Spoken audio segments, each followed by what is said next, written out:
behind your back. What's going on, guys? In this video, I'm going to show you a crazy drug bust, marijuana bust that happened in Arkansas. And it happened from a routine traffic stop. It was, well, maybe, right? That's what it seems like in the video. But it turned up to be like over 1,600 pounds of weed. An entire U-Haul trailer just stuffed with nothing but weed from front to back. Wild.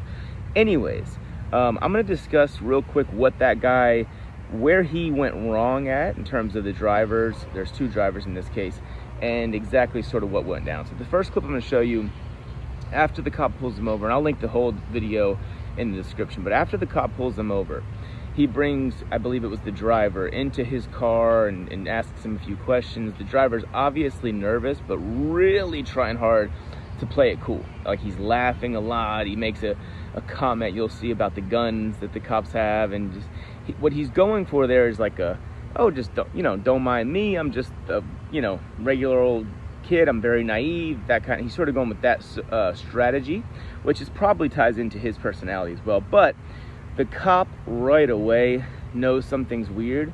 Number one, because he noticed that the guy is breathing heavy, which he'll say again in this video clip I'm going to show you. But then where he really went wrong is the fact that when the cop asked him where they're coming from, he said, I believe, Virginia, right? So the reason for that is because no one, if you're bringing weed from California and you get pulled over on your way and you're halfway across the country, you don't want to say you're coming from California, because on those highways, I-40 and I-10, and I would guarantee you this is one of those highways, I-40 or I-10, you are on drug trafficking highways. And if you're going east, there's oftentimes that you're bringing weed from, the West Coast to the East Coast or somewhere in between. So that's why he initially tries to say, because they rented the car in Virginia or whatever, but they rented the trailer in California. And the reason he didn't want to bring, the reason he said, we rented the truck in Virginia, and the guy's like, where are you coming from? The reason he didn't lie there is because he knew that the cop's just going to run the plates or find the rental agreement of the trailer and say, hey, you told me you rented this in Virginia, but the truth is you rented it in Los Angeles, right? So that was, that's why he tried to lie. And then when the cop sort of pressed a little bit further on this, which you're about to see, that's when he said, oh yeah, well, we were in LA, we flew out to LA, then we rented the trailer there, and we rented the trailer. So it just starts to not make sense. And when you're in situations like this, I was pulled over once, like I said, it was a very long time ago, this is my past life. But I was pulled over once driving, my very first time ever bringing pot back from California to Texas. And I had, me and the guy that I went with, I never even knew. I didn't know him at all before. But the one thing we spent the entire trip to California preparing was a backstory. And our backstory, because what they do is they separate you, then they ask you to the same questions, seeing if your story is different than your partner's story. And then once they find that difference, then they sort of have a reason to say, well, we're suspicious, and they catch you in a lie, and then it just, then it goes kind of from there. So let me show you this clip real quick, and then we'll move on. God damn, y'all get to ride with AR-15 ops? God! State police, man. Breathing hard, you good? You good? You breathing real hard? Hell no. You good? Making sure you're fine, man. Okay, just making sure you're good. Oh yeah, shit. That it is, man. That it is. How did y'all get up here? Did y'all drive from? Yeah, we're from Virginia. Where from?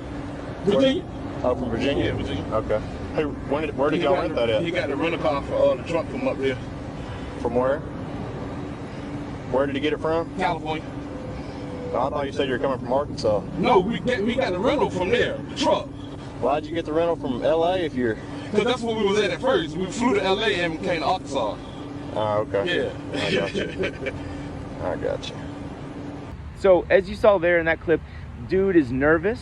He got caught lying, sort of, or deceiving, right? He tried to make it sound as though they rented everything in Virginia. Then when pressed on it, obviously it was California. So now the most common thing people do when they're bringing weed from California that don't live in California, they will say, or they will fly to California, and then they will rent the car there, get the weed in the car, and go back.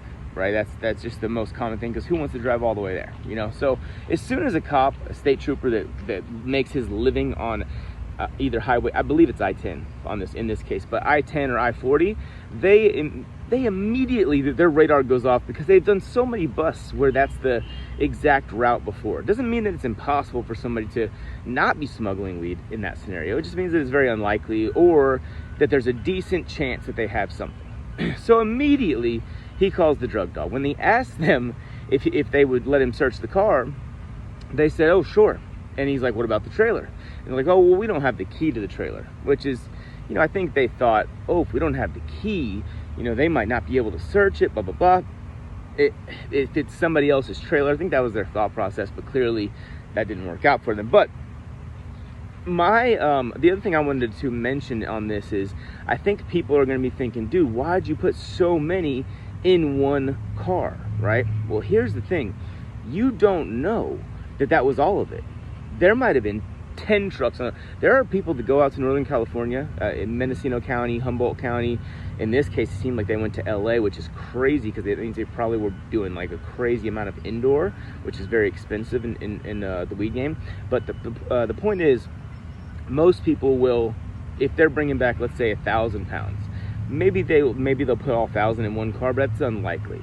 What they'll probably do, and I've never done that, but I can tell you from, you know, just seeing how things work out there, what they'll probably do is they'll put like either 2 cars of 500 or 250 in 4 different cars, right? In this case, there's a random number, right? It's like 1,632 pounds of weed. It's a lot, I know. And they just stuffed it all in that trailer. I'd be surprised if those guys had all of that operations product on them. I'd be surprised. Okay, and I also think it's worth mentioning that the feds, rarely are the feds interested in marijuana. However, with this much, they might be. They very well might be. And the problem with that is they especially might be, or they especially would be, if this was, let's say, one of 10 cars with U-Hauls of 1,600 pounds. If they can get these two to tell them, you know, if the feds come in and they say, hey, you'll still have to do the state case, and maybe we can cut you a deal there, do half the time, whatever, but we will cut you a break if you tell us, or we'll leave you out of the federal case if you tell us the names of the other drivers, anything you might know as far as like who you're working for, blah, blah, blah, and they can bring home like a bust of like 10,000 pounds at a time or something like that. Because if they are, let's just say there's 5 other cars, right? That'd be what, 1632, that'd be like 7,000 pounds at a time. These people are bringing back, and that's not unheard of. People do that. It sounds crazy, and it is definitely rare. But people will go out there for 2 months at a time buying weed for their re-up, and they'll just be sending 1,000, whatever, 2,000 back at a time. Like, I think a lot of people are going to look at this and say, why would you have that many in one car? You don't know how many the actual buyer, because these guys aren't the buyer, they're just driving the stuff for him. You don't know how many the buyer was actually buying, right? He could have been buying, who knows? I mean, he could, maybe he had 3,000 and he just did 2 loads, 1,600 each, whatever. You know, math isn't quite on there, but you get the point. So you don't know how many he was actually going through. And the thing that I also found interesting was that on the way to if you watch the full video, on the way to jail, the cop never once asks them if they wanted to cooperate like they normally do. What that tells me is 2 things. Number 1, he's likely satisfied with what he got, right? He knows he has at least 1,000 pounds of weed, and he busted these guys for it, and they're going to jail. And in Arkansas, I looked up the law. Distribution of marijuana in Arkansas is anything over 500 pounds, I believe it was, you get a mandatory minimum of 10 years in prison. So these guys are definitely going to prison. There's no, unless they can somehow beat the case by saying that they were unlawfully searched, which sadly enough, our Constitution doesn't seem to matter as much as a dog, right? If a dog alerts you, all of a sudden don't have any your 4th Amendment rights to be secure in your person's profit and effects, you know. So I don't think that that's fair, obviously, but I'm going to tell you, in my experience with people that do get in trouble like this, maybe, look, the prosecution will take this to trial if they want to go that far. They'll happily take it to trial because it's enough of a charge for them. You're going to get 2 guys in jail for at least 10 years, right? So they're not going to let that go. They're not going to drop that, you know, down to anything significantly lower than what it is.